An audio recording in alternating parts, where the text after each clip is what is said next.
Everyone, welcome back to my channel. ये my treasure का last part है।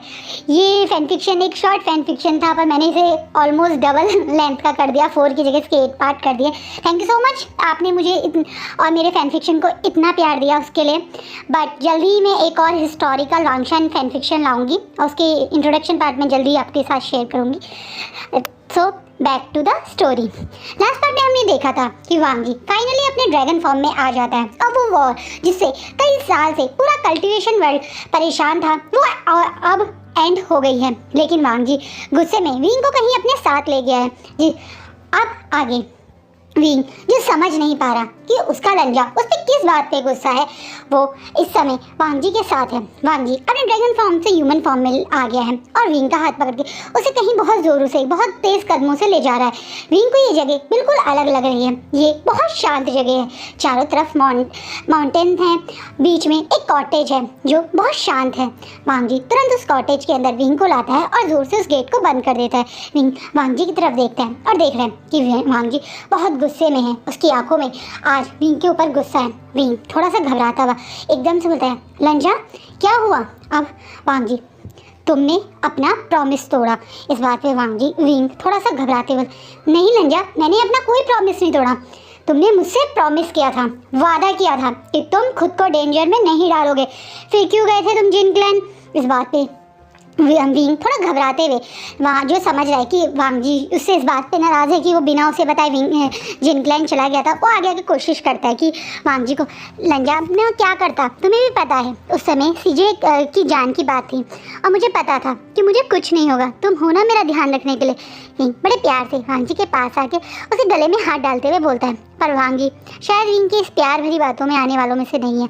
वो तुरंत विंग का हाथ अपनी तरफ से हटा के घूर के देखते हैं, पर तुमने मुझसे वादा किया था, तुम्हें पता था ना कि मैंने तुमसे कहा था ना कि मैं तुम्हें बिल्कुल भी नहीं देख सकता खतरे में, फिर तुमने ऐसा काम क्यों किया? अब विंग थोड़ा सा घबरा गया। उसे लगा था कि वांग जी से वो प्यार से बात करेगा तो वांग जी मान जाएगा, लेकिन वांग जी तो बहुत गुस्से में लग रहा है। वो घबराते बोला, लंजा मैं ऐसा नहीं करना चाहता था, पर मेरे पास कोई और ऑप्शन नहीं था। अब वांग जी बोलता है, तो फिर अपनी पनिशमेंट झेलो। इस बात पे विंग शॉकिंगली वांग जी की तरफ देखने लगता है, पनिशमेंट? अब वांग जी बिना टाइम लगाए विंग को ब्राइडल स्टाइल में उठा के अपने बेड की साइड ले जाता है। विंग थोड़ा शॉक्ड है, उसे समझ नहीं आ रहा है पनिशमेंट, कौन सी पनिशमेंट। अब वांग जी तुरंत विंग को बेड के पे लेटाता है और बिना कुछ टाइम वेस्ट करे अपना रिबन यानी अपना फोरहेड रिबन अपने वहाँ से अपनी जगह से हटा के विंग के हाथों को ऊपर बेड पे टाई कर देता है। अब विंग बहुत ज़्यादा डर गया कि उसके दोनों हाथों को लंजा ने इस तरीके से रिबन से टाई कर दिया। वो घबराते बोला, लंजा तुम क्या कर रहे हो? अब वांग जी विंग के दोनों पैरों के बीच में बैठा हुआ है और घूर घूर के विंग को देख रहा है। अब बोलता है, तुम्हारी पनिशमेंट दे रहा हूँ। इस बार अब एक सेकंड में वांग जी विंग के सारे हनफू एक बार में फाड़ देता है। अब विंग शॉकिंगली वांग जी की साइड देख रहा है। अब तक वांग जी के साथ वो कई बार अब इंटीमेट हो चुका है, लेकिन अब तक वांग जी ने इतनी रफनेस उसके साथ कभी नहीं करी थी। इस समय वांग जी बहुत ज़्यादा गुस्से में लग रहा है और विंग को बहुत डर लग रहा है वांग जी के इस रूप को देख के।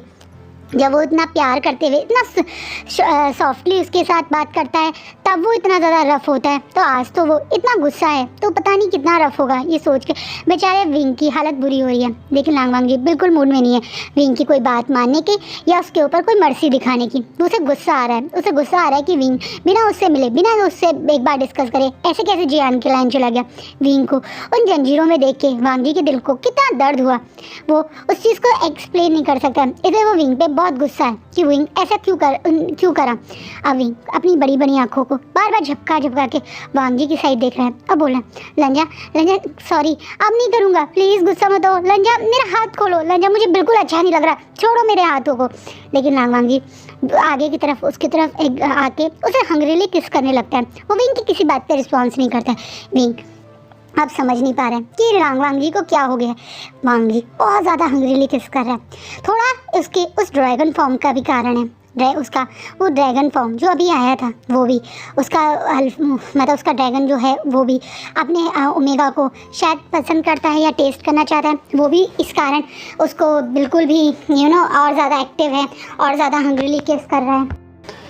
विंग थोड़ा डरा हुआ है, लेकिन वांग जी की इस किस में ऑलमोस्ट मेल्ट हो गया। अब वो भी इस किस का पूरी उतनी ही एक्टिव मोड से रिस्पॉन्स कर रहा है। ये दोनों एक दूसरे को बहुत ही एंग्रीली किस कर रहे हैं। तभी विंग को महसूस होता है कुछ हार्ड उसके लोअर पार्ट में।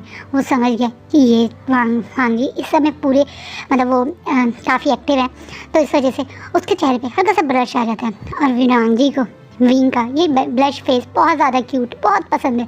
वो अब विंग की नेक पे आ गया। नेक पे भी वो ज़ोर ज़ोर से सक कर रहा है उस मार्क को जहाँ उसने अपनी विंग को मार्क किया। उस सैंडग्लैंड को और ज़्यादा ज़ोर से किस और सक कर रहा है। इतना ही नहीं, अब वो अपने एक हाथ से विंग के एक निपल को बहुत ज़ोर ज़ोर से पिंच कर रहा है। विंग को आज वांग जी की रफनेस कुछ अलग लग रही है। उसका रीज़न ये है कि आज वो मन में बहुत खुश है कि फाइनली ये वॉर एंड हो गई।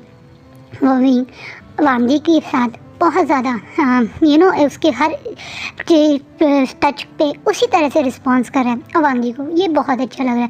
धीरे धीरे वांग जी अब विंग के निपल्स पे आ गया। वो बहुत ज़ोर से इन्हें सक्स और बाइट कर रहा है। करीबन 40 मिनट हो गए लगातार उसको विंग के निपल्स के साथ। विंग को समझ नहीं आ रहा कि वांग जी को क्या ऑब्सेशन है विंग के निपल्स के साथ, जो उसे छोड़ता ही नहीं। लेकिन फाइनली वांग जी अब अपने आप को सेटिस्फाई फील करके नीचे की तरफ आ रहा है। और विंग की हालत बहुत ज़्यादा बुरी है। अब वांग जी विंग को प्रिपेयर करने लगा है। जैसे ही वो विंग की बॉडी में फर्स्ट फिंगर इंसर्ट करता है, विंग ऑलमोस्ट अपनी मुँह से मौन निकालता है। वांग जी गुस्से में बोलते हैं, आज जब तक तुम नहीं कहोगे मैं तुम्हें मतलब मैं तुम्हारे अंदर एंटर नहीं होऊंगा। जिस बात पे विंग शॉकिंगली आँख खोल के देखता है कि ये क्या बात हुई। वांग जी अब विंग को ऑलमोस्ट टॉर्चर कर रहा है। एक साइड वो उसे बहुत ज़्यादा किस बहुत ज़्यादा एक तरीके से मतलब ज़्यादा परेशान कर रहा है, थोड़ा टीज कर रहा है। नहीं, दूसरी साइड पे वो अपने फिंगर्स ऐड करते जा रहा है, लेकिन खुद मतलब ना ही विंग को टच करने दे रहा है खुद को और ना ही उसको अंदर एंटर हो रहा है। जो विंग को अब बहुत ज़्यादा फ्रस्ट्रेटिंग लग रहा है। वो बार बार लंजा कर रहा है, लेकिन विंग कि किसी भी बात पे वांग जी कोई रिस्पॉन्स नहीं करा। फाइनली विंग अब अपने आप पे कंट्रोल नहीं करता है और बहुत बार वांग जी से प्रे करने एक तरीके से रिक्वेस्ट करने लगता है, प्लीज़ रंजा प्लीज़, आई एम सॉरी, अब नहीं करूँगा, प्लीज़ रंजा, आई वांट यू, प्लीज़ बार वांग जी बिल्कुल भी नहीं। आज तो वो विंग को जितना हो सके उतना परेशान करना चाहता है। उसने भी तो परेशान किया ना वांग जी को, बिना उसे बताए चला गया, तो क्यों ना गुस्सा करे वो बेचारा, क्यों ना परेशान करे, उसका राइट है। उसने सोचा था अगर उसे कुछ हो जाता तो वांग जी की क्या हालत होती। वांग जी मन में ये सोच रहे हैं। फाइनली विंग अब अपनी आंखों में बड़े बड़े आंसू भर के रोते हुए बोलते, तुम मुझे इसी तरह परेशान करोगे? तुम चाहते हो तुम्हारा विंग तुम दुखी हो? वांग जी विंग को परेशान करना चाहता था, उसे थोड़ा टीज करना चाहता था, पर रोते हुए तो बिल्कुल नहीं देखना चाहता था। वो तुरंत बिना सेकंड गवाए अपने हाथ से विंग का फेस पकड़ता है, उसके हाथ आंसू साफ करने लगता है और बोलता है, बिल्कुल भी नहीं रंजा, प्लीज़ अपने विंग को वो हैप्पीनेस दो जो तुम हमेशा फील करवाते हो। वांग जी समझ गया विंग उससे क्या रिक्वेस्ट कर रहा है और वो फाइनली अब विंग की बॉडी में एंटर हो जाता है और फिर इनका एवरीडे मीन्स एवरीडे स्टार्ट हो जाता है। आज का सेशन बहुत ज़्यादा रफ था, बहुत ज़्यादा स्ट्रॉन्ग था। आज वांग जी विंग की पूरी बॉडी में और ज़्यादा जितना डीप जा सकता है वो जा रहा है और विंग को ये पेन और प्लेजर एक साथ बहुत ज़्यादा अच्छा लग रहा है। इन दोनों का ये हॉट सेशन बहुत लंबा चलता है, बहुत लंबा, शायद विंग को याद भी नहीं कितने घंटे हो गए या कितने आवर हो गए। पर सच्चाई ये है कि विंग और वांग जी जब एक दूसरे के साथ होते हैं तो पूरी दुनिया को भूल जाते हैं। वो ये भी भूल चुके हैं कि क्या हालत हो रही है वहाँ पे सबकी। सब लोग अपनी जीत ना सेलिब्रेट करके इस समय विंग के बारे में सोच के परेशान हैं। सब यही सोच रहे हैं कि वांग जी कहाँ ले गया विंग को, कैसा होगा विंग, क्यों ऐसा वांग जी ने किया, बिना किसी से कोई बात करे वो विंग को क्यों लेके चला गया। सब लोग यही सोच रहे हैं। फाइनली विंग और वांग जी जब एक दूसरे के साथ फुल सेटिस्फाई हो जाते हैं, विंग अब वांग जी के ऊपर लेटा हुआ है। वांग जी की चेस्ट पे उसने सर रखा हुआ है। वांग जी बड़े प्यार से उसके बालों के साथ खेल रहा है, अपने फिंगर से उसे मसाज टाइप कर रहा है। विंग अब थोड़ा सा फेस ऊपर करके वांग जी की तरफ देखता है। वांग जी और विंग एक दूसरे की आंखों में देख रहे हैं। सडनली विंग अपनी बात बोलता है, लंजा अंकल और गगा तो बहुत परेशान होंगे, क्या तुम्हें उन्हें बताया है हम कहाँ हैं? इस बात पे वांग जी मैं उन्हें बटरफ्लाई मैसेज भेज दिया था अभी थोड़ी देर पहले जब तुम रेस्ट कर रहे थे।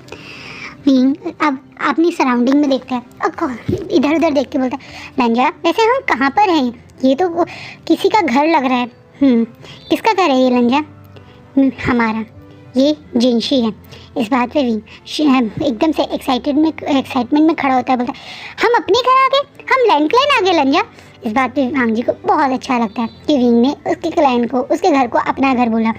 वो अब बैठता है, जैसे विंग एक्साइटमेंट बैठा और उसके पीछे से बैकअप करते बोलता है ये हमारा घर है, ये जिनशी है।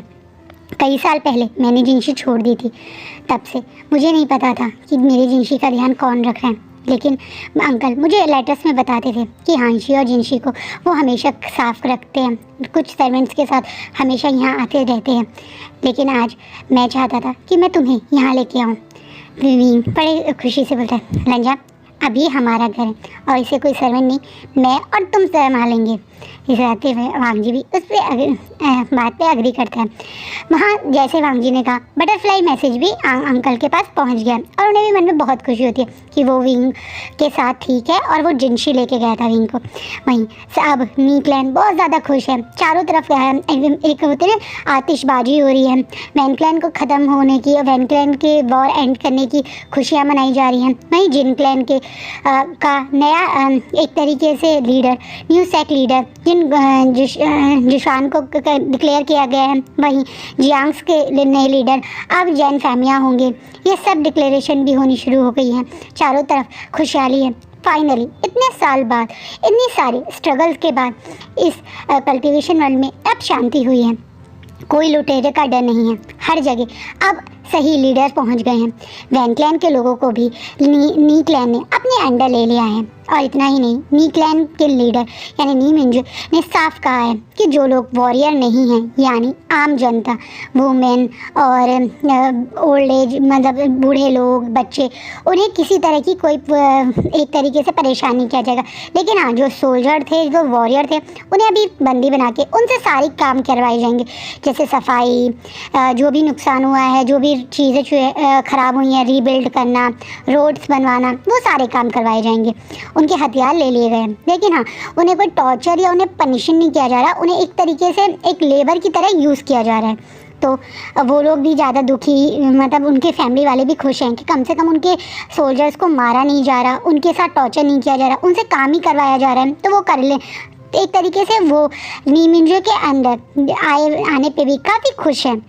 पूरे कल्टीवेशन वर्ल्ड में एक तरीके से अब एक नई सूरज की होने की खुशियाँ मनाई जा रही हैं। इस चीज़ को 5 साल हो गए हैं, 5 साल हो गए हैं वैन क्लैन को ख़त्म हुए हैं। इन 5 साल में कल्टीवेशन वर्ल्ड अब पहले की तरह हो गया है। वो लूट मार जो पहले थी अब वो ऑलमोस्ट ख़त्म हो गई हैं पहले की तरह। अब घुसू क्लैन एक शिक्षा का केंद्र बन गया है। कई साल पहले, हज़ारों साल पहले से घुसू अपनी शिक्षा, अपनी मेडिकल नॉलेज के लिए फेमस था, लेकिन जब ये वॉर स्टार्ट हुई तो घुसू में पढ़ाई शिक्षा बंद हो गई थी, बल्कि सब लोग वॉर के अंदर इन्वॉल्व हो गए थे। तो अब करीबन 30-35 साल बाद अब घुसू में दोबारा से एजुकेशन स्टार्ट करी जा रही है। अब सारे क्लैन्स के लोग वहाँ पढ़ने के लिए आ रहे हैं और जिसकी तैयारी इस समय घुसू क्लैन में बहुत ज़ोर शोर से हो रही है। हमारी लैंड फॉरम तो कूद के सारी तैयारियाँ कर रही हैं, बड़े बड़े बैरिकेड लगवा रही हैं, कलरफुल डेकोरेशन हो रही हैं, कलरफुल एक तरीके से झंडे लगाए जा रहे हैं अलग अलग क्लैन के वेलकम के लिए। और ये सब कुछ हमारी लैंड फॉरम यानी वी वुशान जी कर रहे हैं। अब लैंड फॉरम के नाम से जो फेमस हैं, वो वांग जी को ही नया सेक लीडर बनाने की बात हुई है, क्योंकि लान शिचैन थोड़ा सा ब्रेक चाहते थे जिम्मेदारी और उससे। वो भी वांग जी से बहुत साल पहले से इस वॉर में हैं और वो बहुत ज़्यादा इस वॉर के चक्कर में इन्वॉल्व रहे हैं, लेकिन अब वो भी वांग जी की तरह थोड़ा फैमिली टाइम चाहते हैं। इस वजह से वो अब इन सबसे फ्री होकर आजकल कल्टिवेशन वर्ल्ड घूमने में लग रहे हैं। कभी वो किसी क्लैन जाते हैं घूमने, कभी किसी क्लैन घूमने जाते हैं, और उनको लैन कुरैन और लांग वांगी भी बहुत सपोर्ट कर रहे हैं, क्योंकि शायद शिचैन सिर्फ 10-12 साल के थे तब से वो इस वॉर में थे और कई सालों से इस वॉर में हैं। अभी उन्होंने अपनी टीनेज, अपनी जवानी सिर्फ उस वॉर में लगा दी। तो अब वो अगर वो इस समय को इंजॉय करना चाहते हैं तो उनको अंकल और वांगी फुल सपोर्ट कर रहे हैं। वहीं अंकल अब नए हेड मास्टर या ये कह सकते हैं ग्रेट मास्टर बन गए हैं। वो गुस्से में इस समय चारों तरफ घूम रहे हैं, वो बहुत ज़्यादा गुस्सा हो रहे हैं विंग के ऊपर। अब गुस्से में, विंग क्या कर रहे हो तुम? मैंने तुमसे कहा था ना कि आज तुम आराम करोगे, फिर से तुम इन काम में लग गए। इस बात पे लांकुरैन गुस्से में करते हुए विंग को बोलते। विंग को लांकुरैन के गुस्से पे बिल्कुल भी परेशानी नहीं होती, क्योंकि हमेशा उनके गुस्से में बहुत विंग के लिए प्यार और कंसर्न होता है। आज भी वो विंग पे इसलिए गुस्सा करे क्योंकि विंग इस समय एक्सपेक्टेड है, उसका बेबी बम पूरी तरह से शो हो रहा है, लेकिन उसके बावजूद वो एक जगह रुक ही नहीं रहा है। कभी इधर भाग रहा है, कभी उधर भाग रहा है, कभी कुछ कर रहा है, कभी कुछ कर रहा है। तो लांकुरैन का उसके लिए कंसर्न होना तय है। तो वहाँ विंग बोलता है, पर अंकल आप जानते हो ना आज कितना बड़ा दिन है, मैं कैसे बैठ सकता हूँ। आज हमारे क्लैन में सारे क्लैन से लोग आ रहे हैं, उन्हें भी तो पता चलना चाहिए कि हमारा लांकुरैन कितना सुंदर है, कितना भव्य है। उनको भी तो देखना चाहिए कि हमने उनके वेलकम की कितनी अच्छी तैयारियाँ की हैं। इस बात पे लांकुरैन थोड़ा सा और गुस्सा करते बोलता है, हाँ उन्हें पता है, उन्हें पहले से पता है कि उन्हें पिछले 2 साल से जब भी तुम्हारे बेबी का नामकरण या नेम सेरेमनी होती है, हम उन्हें बुलाते हैं और तुम तब भी इतने अच्छे से सब कुछ करते हो। लेकिन आज अब ये सब तुम्हें करने की ज़रूरत नहीं है। तुम्हारे इस समय पूरा टाइम चल रहा है, इस समय तुम्हें जितना रेस्ट कर सको उतना रेस्ट करना चाहिए, ये हरकतें नहीं करनी चाहिए। इस बात पे विंग थोड़ा सा मुंह फुलाता है, क्योंकि ये बात सच है। इन 5 साल में विंग के 2 बेबी ऑलरेडी हो चुके हैं और ये 3rd है। उसके बावजूद भी और दोनों बार बहुत बड़ा समारोह हुआ था लायन क्लैन में। सारे क्लैन के लोग आए थे, क्योंकि इन दोनों बेबीज़ जो अभी तक हुए हैं उनमें से एक अल्फ़ा है और एक ओमेगा है। लेकिन हैरानी की बात यह है कि अभी तक कोई भी बेबी ड्रैगन फॉर्म में नहीं है। तो ये बात मतलब विंग को कभी कभी परेशान करती है कि उसके बेबी क्यों ड्रैगन फॉर्म में नहीं आते। लेकिन हाँ, उसके बेबी बहुत स्ट्रॉन्ग अल्फ़ा और ओमेगा हैं, और यहाँ तक कि उन दोनों में थोड़ी विंग और वांगजी की पावर्स भी आई हैं। अभी ऐसा उनके हीलर ने बोला है, लेकिन वो पावर क्या है अभी इन दोनों को नहीं पता।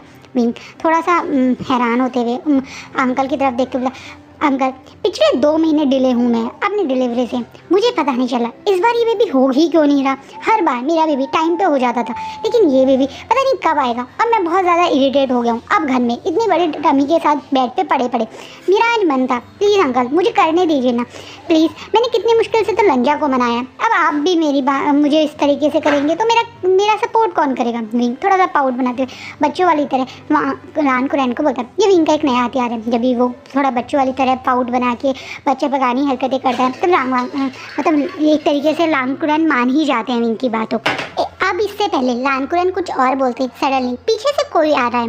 वो लांगवांगजी है और उनके पास एक 4-5 साल का छोटा सा बच्चा है जिसने लांगवांगजी का हाथ पकड़ा हुआ है, और वहीं एक 2 साल का छोटा सा बच्चा है जो लांगवांगजी की गोदी में है। ये दोनों बॉयज़ हैं। ये दोनों अब इस समय वहाँ पे जहाँ पे कुरैन और विंग खड़े थे वहाँ पे एंटर करते हैं। तभी पीछे से वांगजी बोलते हैं, अंकल बिल्कुल भी इसकी बात मत सुनना, कम से कम आप ही से डांट देना, मेरी तो ये बात सुनता ही नहीं। वांगजी थोड़ा गुस्सा करते हुए बोलता है। तभी विंग अपना गुस्से वाला पाउटी फेस विंग की तरफ दिखा के थोड़ा सा उसे जीभ चिढ़ाते हुए बोलता है, क्यों नहीं सुनेंगे अंकल मेरी बात? अंकल मेरी बात ज़रूर सुनेंगे, है ना अंकल? प्लीज़ आप मेरी बात सुनोगे ना? इस बात पे अब कुरैन दोनों की तरफ देखते हैं और सोचते क्या करें। पर इससे पहले कुरैन कुछ कहते हैं, एकदम से वहाँ पे वो छोटा सा 4 साल का बेबी आके अपनी मदर का हाथ पकड़ लेते कहते, मम्मा आप सुबह से सारा काम कर रहे हो, चलो अब आप रेस्ट करो। ना बाबा और ना ग्रैंड पापा आपसे कुछ कहेंगे, चलो। एकदम से इस छोटे से प्यारे से, इसका नाम लान शुजोई है, इस शुजोई की बात सुन के विंग और वांगजी एक दूसरे की तरफ देखते हैं, और विंग भी अपने प्यारे से बेबी को मना नहीं कर पाता और उसका हाथ पकड़ के जिनशी की तरफ जाने लगता है। वहीं पीछे वहीं वांगजी और लांकुरैन भी जा रहे हैं विंग के पास। जैसे ही वो लोग जिनशी के अंदर पहुंचते हैं, सडनली विंग को बहुत ज़ोरों से पेन होने लगता है। वो लोग समझ गए शायद ये इमरजेंसी की कॉल है, इसलिए वो तुरंत हीलर्स को बुलाते हैं और कुरैन दोनों बच्चों को अपने साथ लेके चले जाते हैं। विंग हमेशा से जब भी विंग की डिलीवरी होती है तो वांगजी उसके पास रहता है। इस समय भी वांगजी विंग के पास है। इस बार की डिलीवरी बहुत अलग है। पिछले 2 बार में विंग की डिलीवरी नॉर्मल थी, पर इस बार वो नॉर्मल नहीं हो रही है। बहुत ज़्यादा विंग को प्रॉब्लम हो रही है, बहुत ज़्यादा ब्लडिंग हो रही है। फाइनली उसके डॉक्टर मतलब हीलर उसका सर्जरी या एक तरह से कट करके वो बेबी बाहर निकलता है, और जैसे ही वो बेबी बाहर आता है तो सब लोग शॉक्ड हो जाते हैं। ये एक बेबी गर्ल है, पर ये एक नॉर्मल बेबी नहीं बल्कि एक ड्रैगन है। हाँ, इसके छोटे छोटे से कान हैं जो ड्रैगन के टाइप होते हैं, और एक हल्की सी टेल सी है। ये बेबी बहुत अलग सी है। इन शॉर्ट वो बहुत ज़्यादा ब्यूटीफुल है। उसकी अभी से स्किन बहुत ज़्यादा ग्लो कर रही है। वांगजी अब जो विंग इस समय बेहोश है और वांग जी जो बिल्कुल विंग के पास खड़ा है वो एकदम से उस बेबी को अपनी गोदी में ले लेता है। विंग को वांग जी को इसके अंदर अपनी मदर की छवि दिख रही है। हाँ, ये उसकी बिल्कुल मदर जैसा ही फीचर लाई है और वांग जी समझ चुका है शायद वो गुस्सा, वो कर्ज जो उसकी मदर ने लैंड में दिया था उसके बदले में अब ये बेबी आया है। ये शुरू से ही अपने ड्रैगन फॉर्म में ही इसने बर्थ लिया है, तो शायद इसका वो एक्टिव वाला प्रॉब्लम नहीं रहेगा। ये ऑलरेडी अपने फॉर्म में ही बर्थ लिया है तो ये उसी फॉर्म में रहेगी।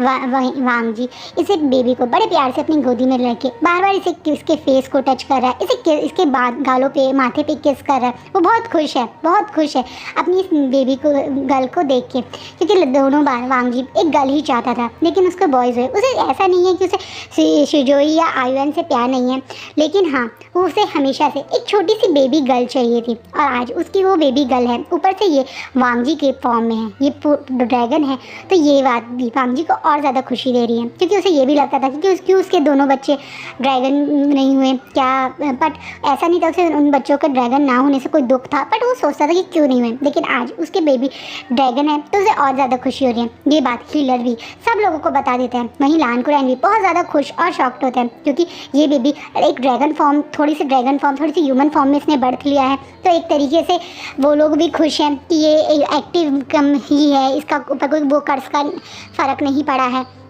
सब जगह इस चीज़ की खुशी होने लगी है। वो लोग जो कल्टीवेशन वर्ल्ड के अब लैंड क्लैन में आने वाले थे अब उनके साथ सारे कल्टीवेशन वर्ल्ड के सारे क्लैंस के एक तरीके से क्लैन लीडर भी खुशी के मारे वहाँ पहुँच गए क्योंकि एक और ड्रैगन ने बर्थ लिया है कल्टीवेशन वर्ल्ड में। ये एक बहुत बड़ी खुशी की बात है और सब लोग इस चीज़ को सेलिब्रेट करना चाहते हैं। जैसे ही विंग की आँखें खुलती तो विंग देखता है एक प्यारी सी क्यूट सी बेबी अपनी गोदी में लेके वांग जी बिल्कुल उसके बेड के पास बैठा हुआ है। अब बहुत ज़्यादा चेहरे पे वांग जी की स्माइल है। वो वांग जी जो जल्दी से हंसते नहीं, लेकिन आज वांग जी के चेहरे की स्माइल हट ही नहीं रही अपने छोटे से बेबी को अपने गोद में लेके। वांग जी का हाल वैसे हर बार बेबी के साथ यही होता है, वो अपने बेबी को घंटों तक गोदी में लेके बैठा रहता है और देखता रहता है, लेकिन आज वो काफ़ी खुश है, उसकी स्माइल भी बता रही है। विंग जब देखता है वो एकदम से अपनी जगह से आँख खोल के बोलता है लंजा कैसी है वो है। वांग जी शॉकिंगली विंग की तरफ देखता है, तुम्हें कैसे पता ये गल है?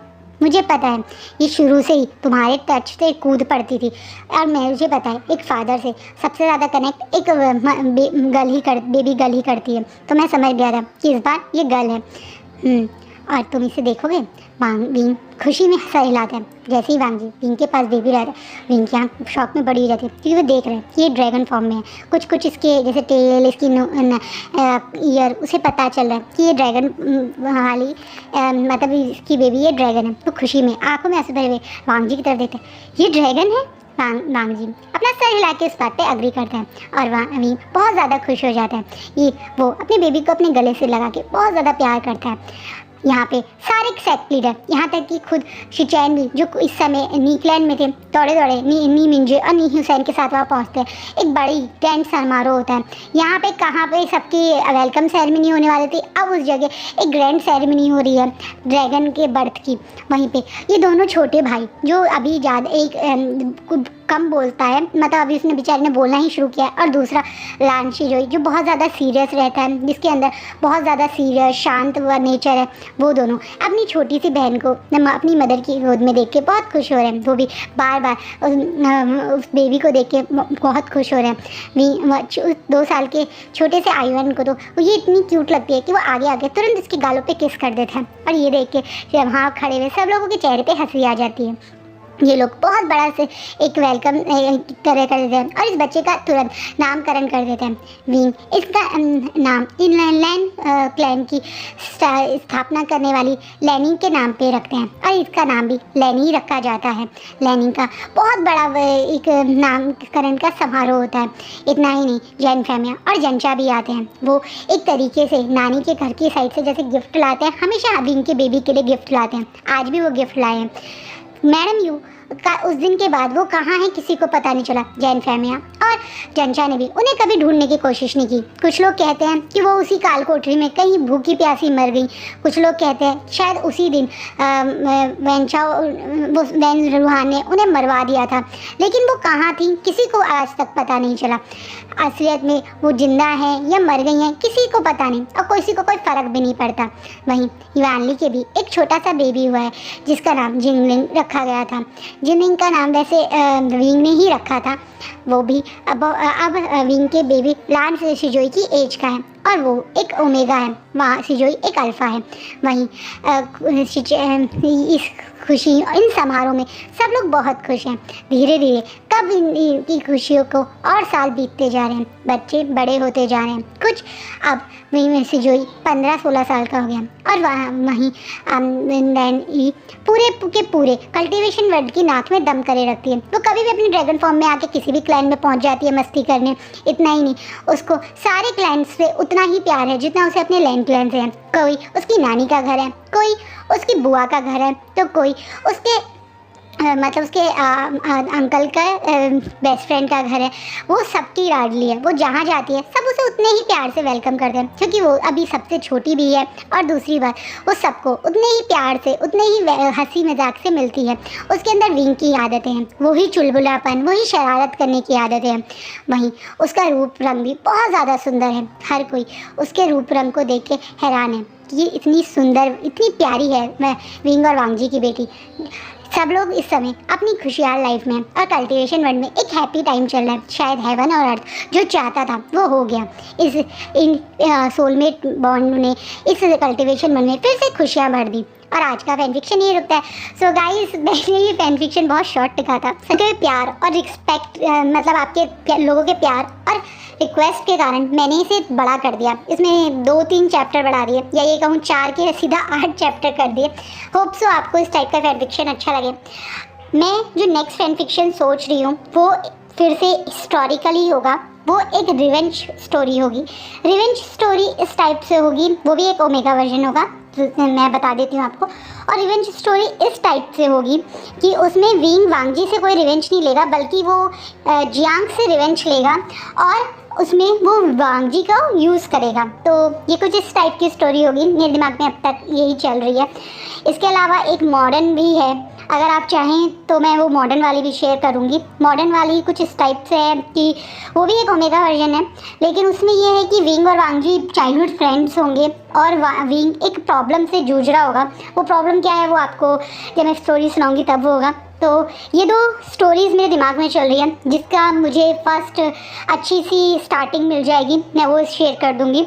उसके लिए आप मेरे चैनल के साथ बने रहना और प्लीज़ मुझे कमेंट के थ्रू बताना कि अगर आप चाहते हैं कि मैं इसी टाइप से स्टोरीज़ रखूं, यानी सिर्फ 10 पार्ट, 8 पार्ट, 12 पार्ट में ख़त्म कर दूं, तो मैं जो भी स्टोरी अगली लाऊंगी वो उस टाइप से लाऊंगी। और अगर आप चाहते हैं कि मैं पहले की तरह 18 वैसे मैं कोशिश करा करूँगी आप 20 पार्ट में ही एंड कर दूँ, क्योंकि मैंने देखा है कि एंड तक आते आते लोगों का इंटरेस्ट ख़त्म हो जाता है, व्यूज़ कम होते चले जाते हैं, तो वो मैं नहीं चाहती। तो इस मारे आप मुझे प्लीज़ ये हेल्प ज़रूर कीजिए, कमेंट में बताइए कि मैं इसी टाइप से 8-10 पार्ट में लाऊँ या फिर पहले की तरह थोड़ा लंबे 20 या 22 पार्ट्स में लाऊँ, क्योंकि उसके अकॉर्डिंग फिर मैं स्टोरी लिखूँगी नेक्स्ट फैन फिक्शन के लिए।